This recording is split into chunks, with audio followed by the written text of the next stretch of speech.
Hey everyone, so let's resume our discussion on the next topic, which is lecture number 18 on the topic of Governor Generals. So in this entire week, we are going to cover this topic only. We will be talking about the different aspects of different Governor Generals. The reason being that of course these are going to be very handy for you from the prelims perspective. But also from the mains perspective, if you say so, you have a section about the personalities. Now when we talk about the syllabus and it says personalities, it doesn't only mean the people related to the freedom struggle or from Indian side. It also relates to the British people, and therefore it needs to be done in a holistic manner. So Governor Generals, the first two people that we'll cover today are Warren Hastings and Lord Cornwallis. Okay, so firstly about Warren Hastings, he was the first Governor General and became that in 1774. Now please understand, in 1772, he was the governor of the Calcutta Presidency. Usually then you had the greater presidencies, like it shouldn't actually be Governor General, it will only be Governor. So just a moment, yeah. So like Calcutta Presidency, then you had three major presidencies, then Calcutta, Bombay and Madras. Calcutta included, the present day eastern states, Bihar, Bengal, Odisha, slight northeastern sites also. So all of that entire region was included in the Calcutta Presidency. And Calcutta was very important. And then आपको पता ही है कि Battle of Buxar के बाद, they got the Diwani rights there, the East India Company. So that Calcutta region and the nearby regions, of course, was very important. Then came 1773 Regulating Act, about which we'll cover in the coming topics when we'll do the acts, from the whole tenure. उसमें क्या हुआ, governor के post को governor general की बात बताने की बात की गई, that they would now name it as a governor general. Because Warren Hastings was already serving as the governor of the most important presidency, therefore he got appointed as the first governor. That was a very natural choice to be made. First Governor General in 1774. Now when he was acting as a governor in 1772, he decided to end the dual government. If you remember the dual government, we have done it in the previous class. I would request you, जब हमने battle of Plassey Buxar और वो सब topic करा था, उसके बाद में इस पर हमने बात करी थी. And after the end of dual government, what he decided was कि अब East India Company he, now the East India Company will itself appoint its own European officers who would be known as collectors to collect the land revenue. So earlier system was slightly different. In case you're not able to recall, please do check that. But now what was decided, that this collection of the land revenue would be done by not somebody from the place that they were there, but by their own European officers, by the officers appointed by the company basically. So that's one administrative change that was brought by him. Another important thing that was brought related to the revenue was 5-year settlement. So initially he went into this 5-year settlement, and what he did was basically the settlement was related to how the states, the revenue would be got from the states. So that was done to farm out the states to the highest bidder. This is what he decided कि auction होगा और जो सबसे ज़्यादा बोली, highest bidder is like सबसे ज़्यादा जो बोली लगाएगा उसको दिया जाएगा. And 5 साल का जो settlement है, they would go in that was known as Panchshala Bandobast, because it was 5-year related to that. So it was about the land revenue and it would go to the highest bidder. Now here the problem was that these revenue farmers who were given the responsibility to collect the revenue from the peasants or the farmers, they were extracting very high revenue from them. They were just exploiting them, that you give us the maximum revenue, because they had to go into this bidding thing, and of course it caused hardship to the farmers. Another thing related to revenue that he did was to talk about another kind of a similar system, but just change the tenure. Now it was not a 5-year settlement. Now it went from 5-year to 1-year settlement only, but the pattern remained the same. To farm out the states. States are like land pieces, if you say so, and farming out means उनको वहाँ से revenue collect करना है from those pieces of land. So now also it would go to the highest bidder only, but it would be now an annual settlement. So 1772 में 5-year settlement was done, which made it to 1777, and then 1777 में this was changed कि now what we will do, we will go for the annual settlement and not the 5-year settlement, but the highest bidder thing remained the same, and this was called as सालाना बंदोबस्त. So this was about जो आपका 5 साल का था, ठीक है. So that was पंचशाला बंदोबस्त. If you want, you can have the name mentioned here also. पंचशाला बंदोबस्त. So making arrangements for 5 years. And this was Salana, that is annual bandobast. Okay, so this was a revenue change that he made from his side. Now in the judiciary also there were changes made by him. So what he did in the judicial reforms, that before him the civil and the criminal cases were actually decided by the zamindars. So that was the structure that was being followed in judiciary before he became the Governor General. But what happened?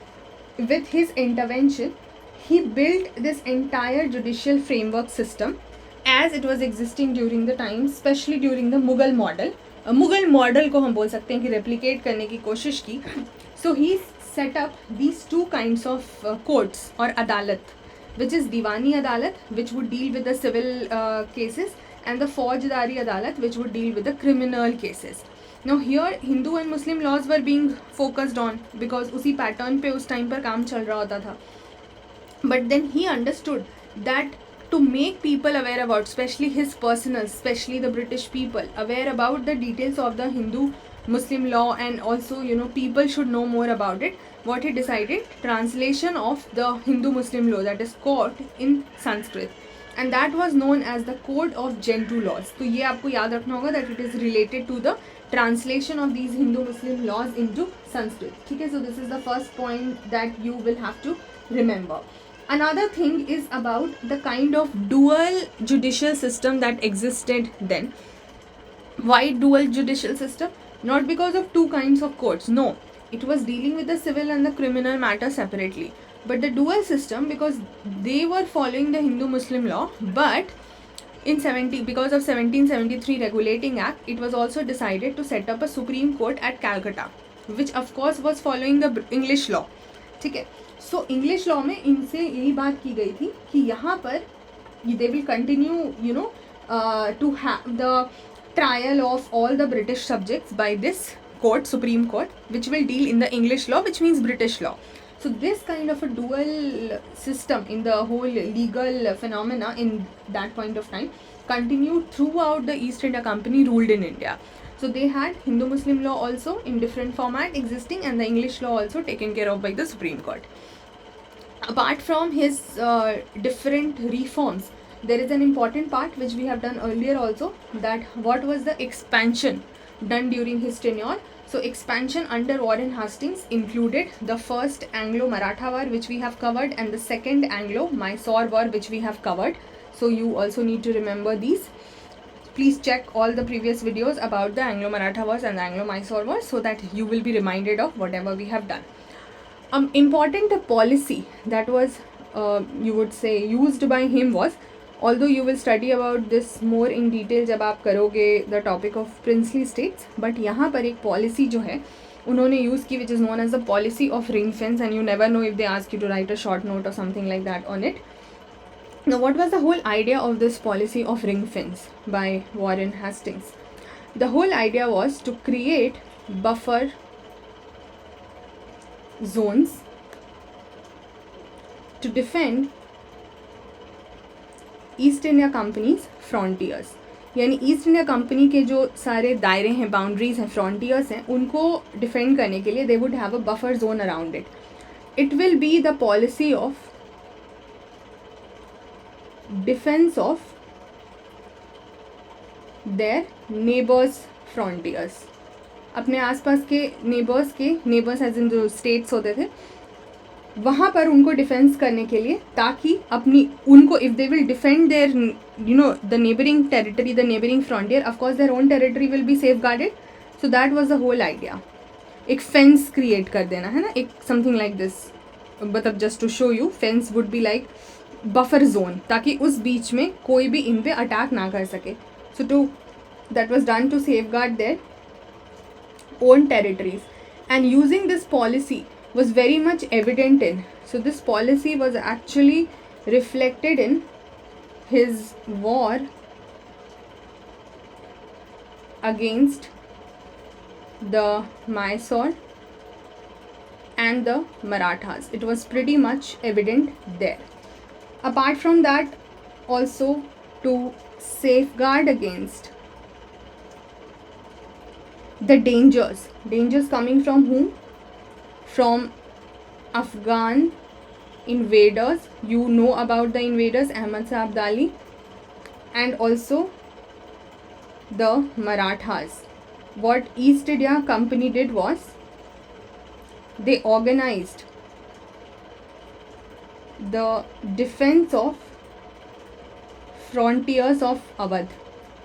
Okay, and the reason of doing that for Awadh, it was because this was actually constituting the Bengal defense then. क्योंकि Awadh as present day UP में है ना, so it's nearby that entire Bihar region, and जो कि उस time पर Bengal reason में count होता था, तो उसको डिफेंस करने की कोशिश की ताकि Afghan invaders and Marathas do not attack here, and if this buffer region will be, let's say if this is a buffer region created to, and this is a main state, ठीक है, under their control, so if they will have the protection for this buffer region from any kind of external attack, their own region would also be safeguarded and protected. That was the whole idea, and this was done, this defense was done on the condition, of course, if you are protecting some nearby region, you would ask them also something to do for you in return.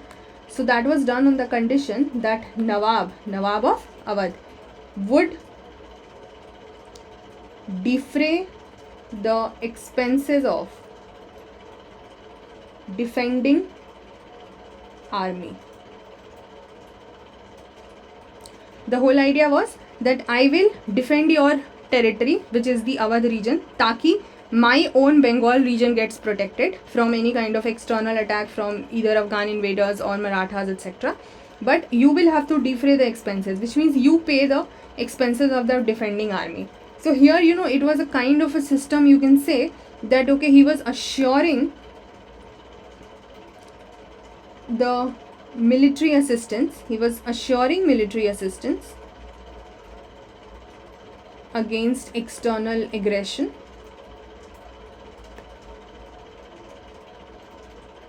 but at own expenses. That I will protect you from the any kind of external interference or aggression, but you will have to bear the expenses of that. You will have to bear the cost of that protection. So it's like using their own finances and revenue to safeguard them, something like that. Also, अब ये policy कर दी, so the allies were required, whoever would be ready to be with them, so they were required to maintain the subsidiary forces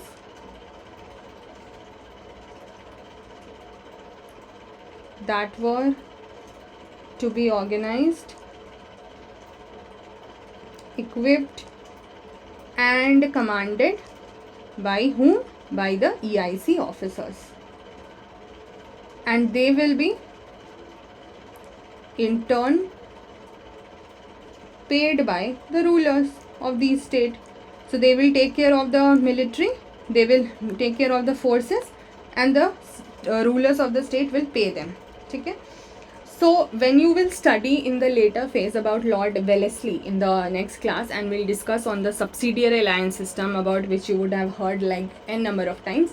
Basically, Wellesley's policy of subsidiary alliance is kind of considered as an extension of this policy only, you know, because that was the whole idea that was used there also, that you maintain our, we will have the forces, it will be kept at your place, the ruler's place, and you will have to bear all the expenses of that. So it was a kind of a mini version, you can say. And in later phase, in the Wellesley's policy of subsidiary alliance is what we see this in greater detail, so that they could reduce the Indian states into just a kind of, you would say, somebody who would be very dependent on the British government for any kind of protection from the internal and the external problems. I hope about Warren Hastings, whatever broadly is needed to know, to be known about Warren Hastings is already clear here. So in case you are asked to write an answer, I hope you will have enough things to write. Like you can include the administrative aspects like end of dual government and asking these officers to collect revenue. You can include the revenue aspect of 5-year and 1-year settlement. You can talk about the judicial changes. You can talk about the expansion during his time. So 4 headings you are getting here, and then this policy of ring fence. So in, I think, 150 to 250 words if you will ask to write, it will not be a problem for you, along with an intro and a conclusion. Apart from that, any prelims related question should easily now be able to be answered from here. The next Governor General that we have to do in this class is your Lord Cornwallis, who was the Governor General from 1786 to 93. The whole idea and the main idea, if you say so, of sending Lord Cornwallis as Governor General to India was to find out a satisfactory solution to the problems related to land revenue. Now we have not yet done this topic. We'll talk about the different land revenue systems जब हम वो अभी economic issues पर आएंगे थोड़े वक्त में, once we finish this entire thing. तो उस टाइम पे the land revenue problem was going on and they wanted somebody to tackle this, so they sent Lord Cornwallis as the Governor General there. Now, what kind of a change that he started to bring was in the context of revenue. So in 1790 he went into a 10-year settlement. 10 साल के लिए सीधे लंबा settlement पे वो चले गए with the zamindars. ठीक है, अब यहाँ पर जो बात हुई, जमींदार्स को recognize किया गया as the landowners, that you are the landowners, and what they had to do was कि 89% of zamindars, see how the structure was flowing. So you had the peasants who would be cultivators, who would be taking care of their land. Then they would be paying to the zamindars because they were recognized as the owners of the land, and they will be paying to the East India Company. This is how the hierarchy was being followed. Now EIC fixed a settlement of 10 years with the zamindars, okay, that you will have to pay us, and the zamindars had to extract the revenue from the peasants. So zamindars of course used to exploit the peasants, and how they had to pay, 89% of the rent would go to the East India Company and 11% of the rent would go to the zamindar. This is how the system was used then. So with this, what happened further, initially 10-year settlement was there, but in 93 only it was decided that we will go not only for 10 years but we will go for a permanent settlement. We'll keep this kind of a system fixed, and the zamindars were told कि आपको इतना fixed amount जो है वो हमें एक decided date तक दे देना है, ठीक है, अदरवाइज लैंड ऑक्शंस हो जाते थे, इनसे इनकी लैंड छीन ली जाती थी and all of that things. तो that of course the details will cover जब हम ये टॉपिक करेंगे, but when we will do the revenue systems you will come across these topics like permanent revenue, Mahalwari system and Ryotwari system. तो वहीं से ये first का जो बैकग्राउंड है, that how this permanent system came into existence. So it was first decided for going to a 10-year settlement with the zamindars and fixing this thing कि 89% आप rent हमको दोगे, 11% the zamindar will keep. But then in 93 it was decided that no, we will now declare it as a permanent system only, and it will be the permanent revenue settlement of Bengal. So this was the revenue related reforms.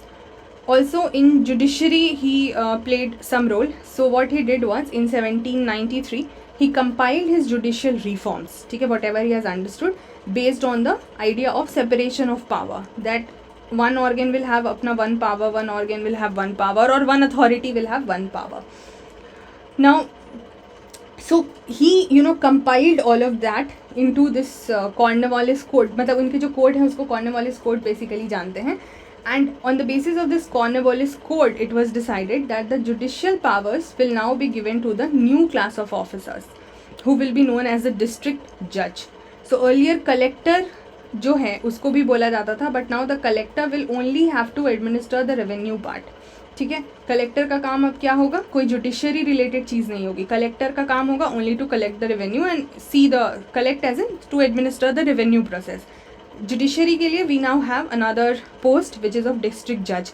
ये Cornwallis का initiation था, so please remember this.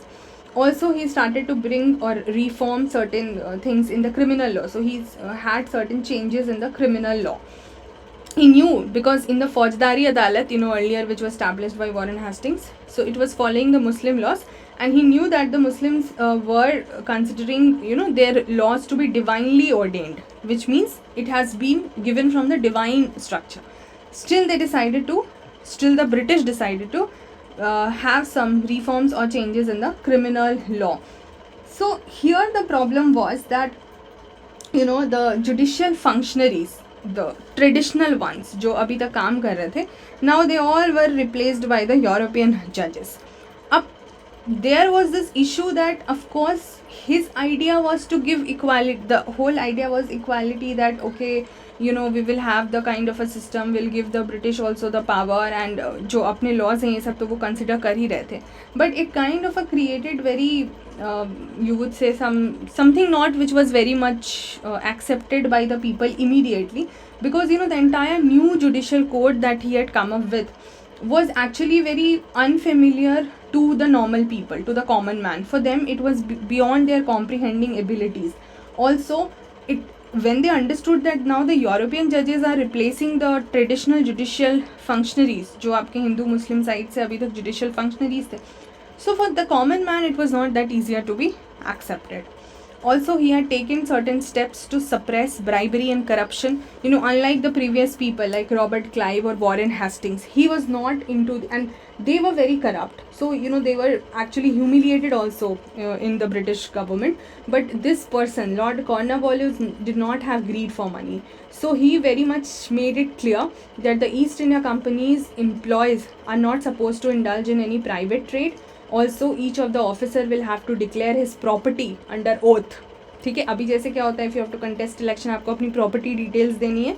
So he made sure that they are also giving their property details, and also he even increased the salary of the East India Company officials, so that they do not get that lure of indulging in corruption. But very negative thing about, so this was a positive thing about him, but a very negative thing about him was about racial discrimination. He just considered it like that this is the only truth, and what he had the opinion that Indians are very corrupt, and therefore he would reserve all the higher services only for the Europeans. Even army में भी आप बात करते हो तो Indians के लिए कोई इम्पॉर्टेंट पोजीशन नहीं था, सिविल सर्विसेज में भी नहीं था. So in this manner he had this belief of the racial discrimination, and during his time the expansion included the third Mysore war. So these are the details about the two governor generals for today. We'll continue with the next set of governor generals in the coming videos. Thank you so much guys, take care till then, bye bye.